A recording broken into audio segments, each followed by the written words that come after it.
They declared me dead during childbirth. My husband's mistress wore my wedding dress to celebrate. His mother tried to steal my newborn and sell my second baby. But I wasn't dead. I was in a coma, hearing every evil word. And when I woke up, I destroyed them all. Before this story begins, hit that subscribe button right now, because what you're about to hear will leave you speechless. This is about betrayal, survival, and the most savage revenge you've ever seen. Don't you dare skip to the end. Every second matters. Now let's begin. My name is Samantha, and I need to tell you about the day I died. Except I didn't die, not really. But they wanted me to. God, how they wanted me to. It started 16 hours into labor. 16 excruciating hours of pain that felt like my body was tearing itself apart from the inside. The contractions came in waves so powerful I thought I might break in half. My husband Andrew stood in the corner of the delivery room, and I remember looking at him through my tears, desperate for comfort, for his hand, for anything. But he wasn't looking at me. He was on his phone. Actually on his phone while I was screaming in agony. The doctor kept saying everything was fine, that first babies take time, that I was doing great. But then something changed. I felt it before anyone else did. This warmth spreading beneath me. Too much warmth. The nurse's face went white. She pressed the emergency button, and suddenly there were people everywhere, shouting medical terms I didn't understand. The last thing I heard clearly was the doctor yelling, "She's hemorrhaging. We're losing her." My vision started to blur, darkening at the edges like someone was slowly turning down the lights. The heart monitor's steady beep became one long, endless scream. And in that moment, as everything faded to black, I heard Andrew's voice. Not crying, not panicking, just asking flatly, "Is the baby okay?" Not, "Is my wife okay?" Not, "Save her, please save her."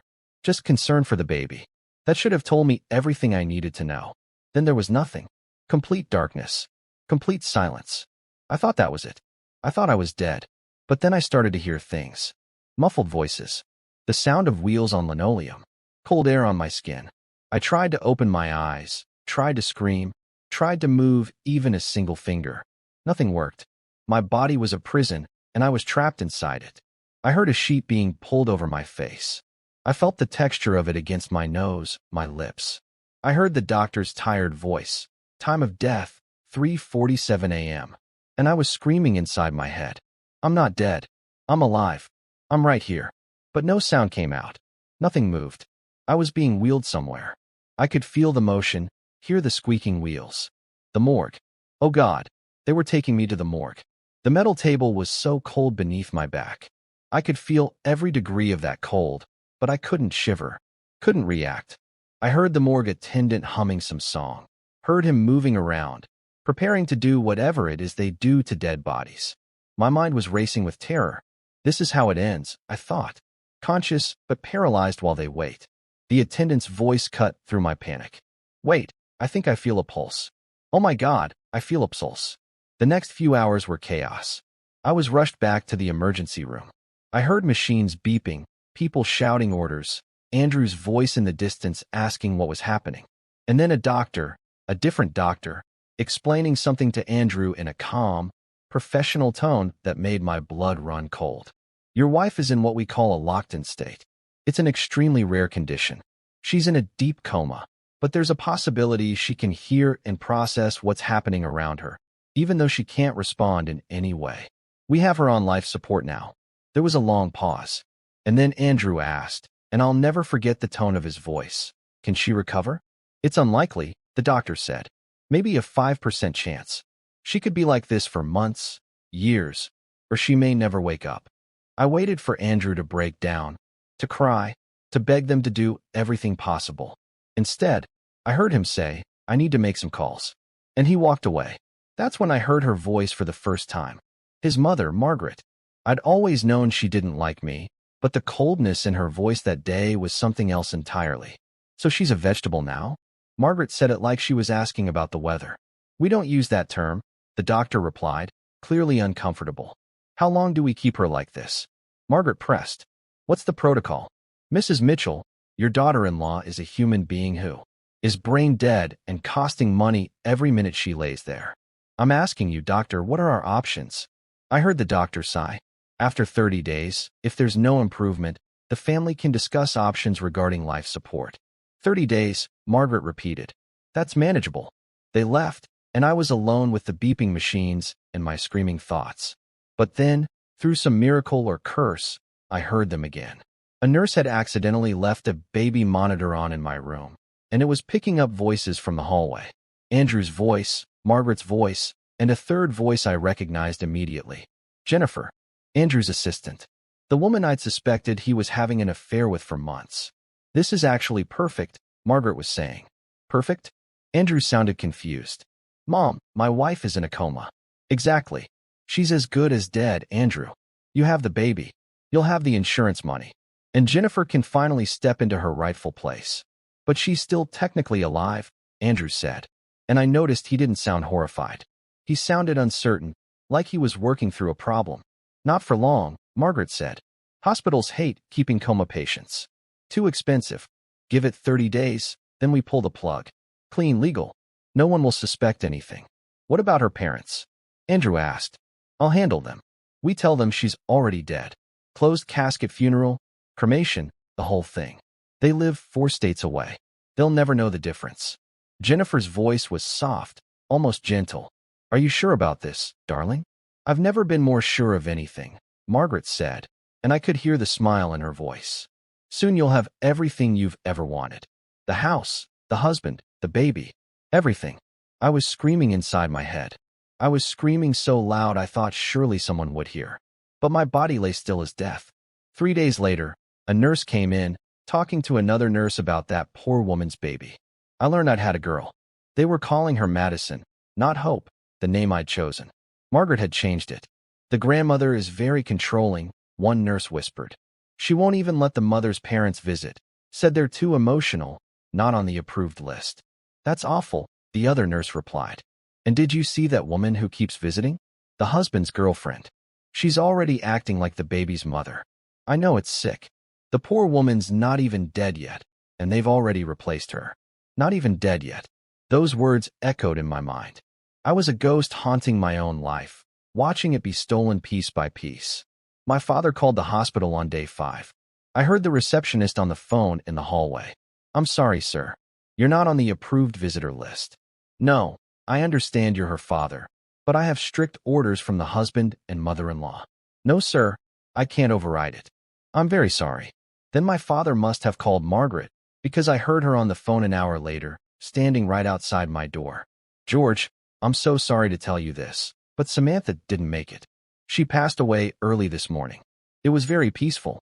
Andrew is devastated, of course. We're planning a small funeral. I'll call you with the details. She hung up. There was no funeral being planned. My parents thought I was dead, and I couldn't tell them I was alive. Tears rolled down my face, the only thing my body would do, and a nurse wiped them away gently, thinking it was just an automatic response. By day 7, Jennifer had moved into my house. I knew because the nurses talked about everything. Can you believe it? One said while checking my vitals. His girlfriend moved in. They're having some kind of party tonight, a welcome home baby party. The baby's only a week old, and the mother is right here in a coma. What kind of people are these? The party? I heard about it in bits and pieces from the nursing staff over the next few days.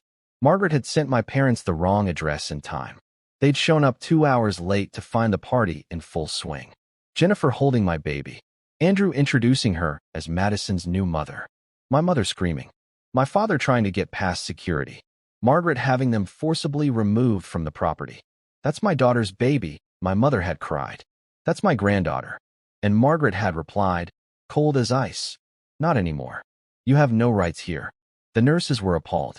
Some wanted to report it, but report what? Being cruel isn't illegal. So I lay there, day after day, listening to my life being erased. Jennifer was wearing my clothes, sleeping in my bed, raising my daughter.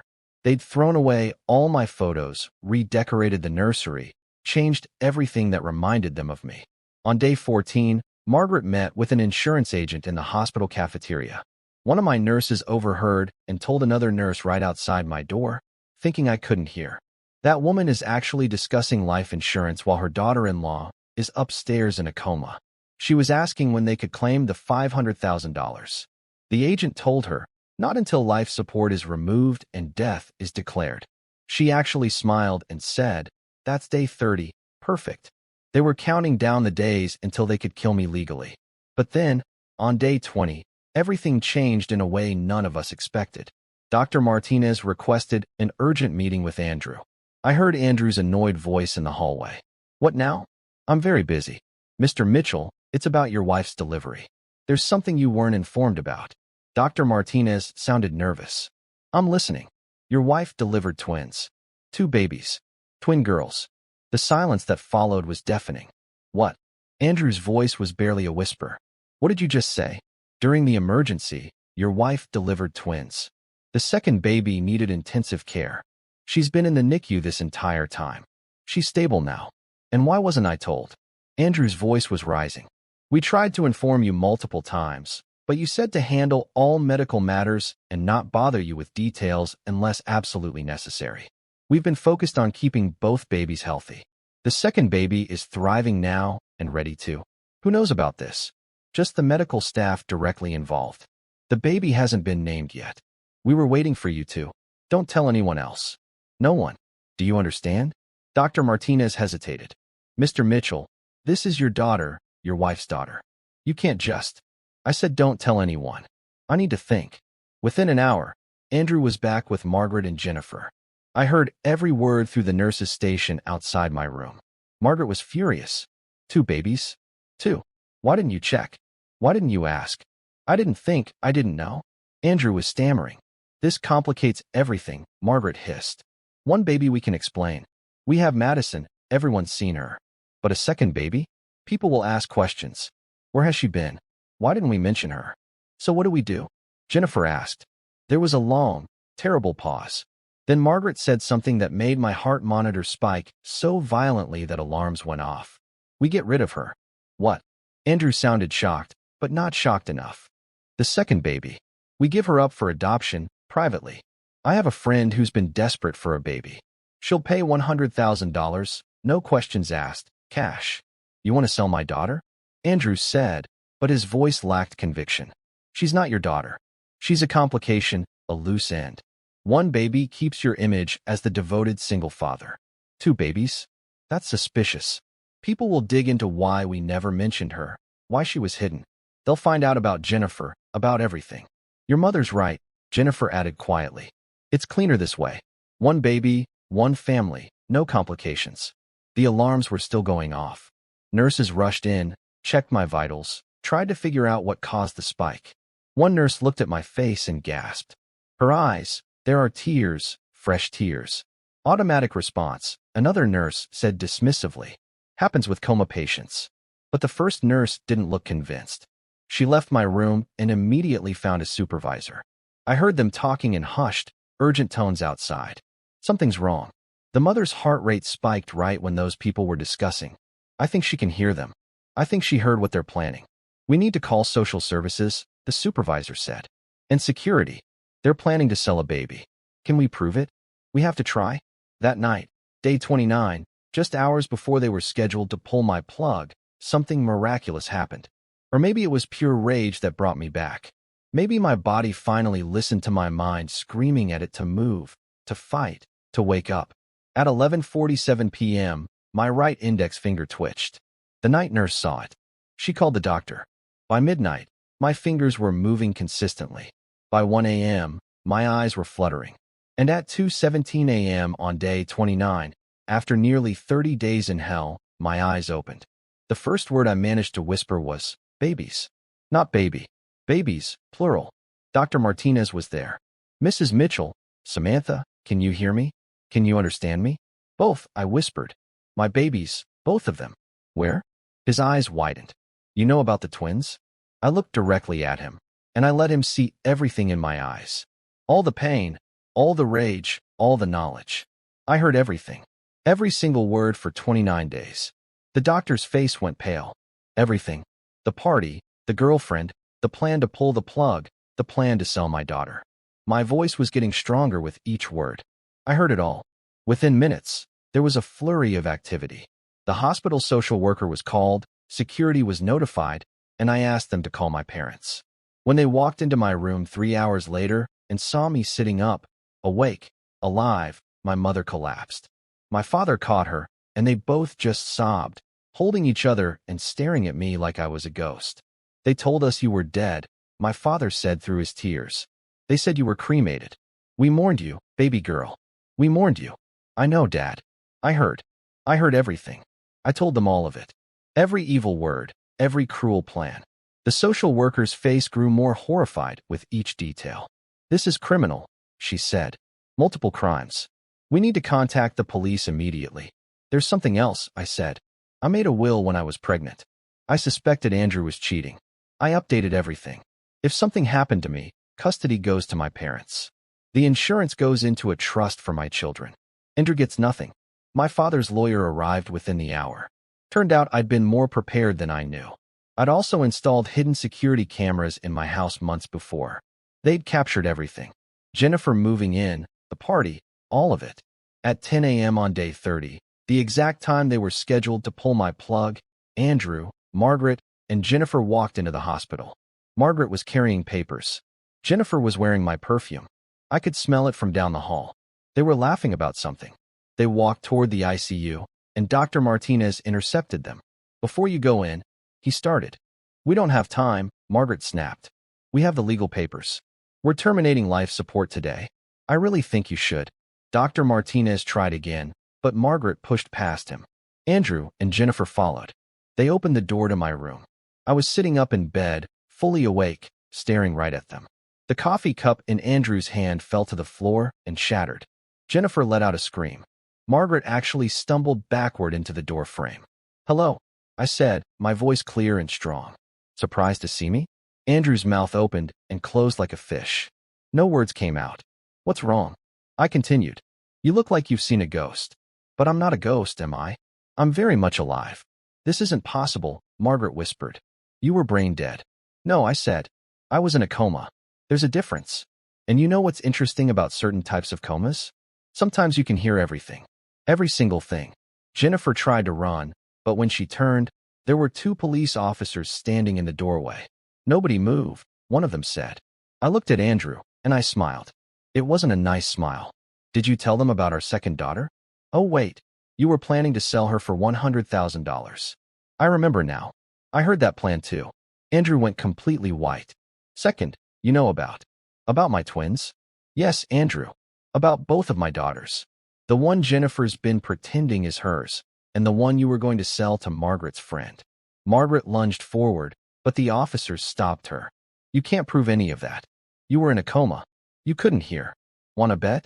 I gestured to the social worker who was holding a folder. Security footage from my house, which I had installed months ago when I suspected the affair. Recordings of your conversations in the hospital hallways. Testimony from nurses who heard everything. Phone records, bank statements showing Andrews already spent $50,000 of my savings. Want me to go on? The police officer stepped forward. Andrew Mitchell, you're under arrest for attempted child trafficking, fraud, conspiracy to commit murder, and theft. Margaret Mitchell, you're under arrest as an accessory to all of the above. Jennifer, he looked at her, you're being detained for questioning regarding fraud and conspiracy charges. My mother walked in then, carrying a baby in each arm. Both my daughters, finally together. She placed them carefully on my bed, one on each side of me. I looked down at them. Identical little faces, sleeping peacefully. And the tears finally came. This one, I said, touching the baby on my left, is hope, like I always wanted. And this one, I touched the baby on my right, is grace, because that's what saved me. Grace. Andrew was being handcuffed. He looked at me with something that might have been regret. Samantha, I don't. I cut him off. Don't you dare speak to me. Don't you dare speak to my daughters. You're nothing to us now. Nothing. Margaret was screaming obscenities as they led her away. Jennifer was crying, her mascara running down her face, begging for someone to believe she didn't know about the baby selling plan. But I was done listening to them. I was done being the victim in my own life. 3 months later, I stood in a courtroom and watched them all get sentenced. Andrew got 8 years for attempted child trafficking and fraud. Margaret got 5 years for conspiracy and attempted murder, because yes, pulling the plug on someone who might recover counts as attempted murder. Jennifer got 3 years as an accomplice. I got full custody of Hope and Grace. Andrew lost all parental rights permanently. There's a restraining order. They have to stay 500 feet away from us for the rest of their lives. The house was sold, and every penny went into a trust for my daughters. The insurance money, all $500,000, is locked away for their education. I moved in with my parents, at least temporarily, started writing a book about my experience. It became a bestseller, and now I travel around the country speaking about patients' rights, about trusting your instincts, about fighting for yourself even when you can't fight. But my favorite part of every day is right now. I'm sitting in the park, watching Hope and Grace toddle around on unsteady legs. They're 6 months old, wearing matching yellow dresses that my mother made. They're smiling, laughing, reaching for butterflies they'll never catch. Andrew tried to bury me. Margaret tried to erase me. Jennifer tried to replace me. But they forgot something important. I'm a mother, and you don't bury mothers. You plant them, and we grow back stronger, fiercer, more determined than ever. My daughters will grow up knowing their mother fought for them from inside a coma. They'll know that love is stronger than evil, that truth always surfaces, that karma never forgets. And me? I'm exactly where I'm supposed to be. Alive, free, victorious. They wanted me dead, but I'm not easy to kill. And I came back for everything they tried to take. And that's how I went from coma victim to victorious mother. If this story shook you to your core, slam that like button and share this everywhere. Comment below what you would have done to Margaret, and hit subscribe to Storysphere, because more shocking true stories are coming your way. Remember, karma doesn't forget, and a mother's love is the most powerful force on earth. I'll see you in the next one.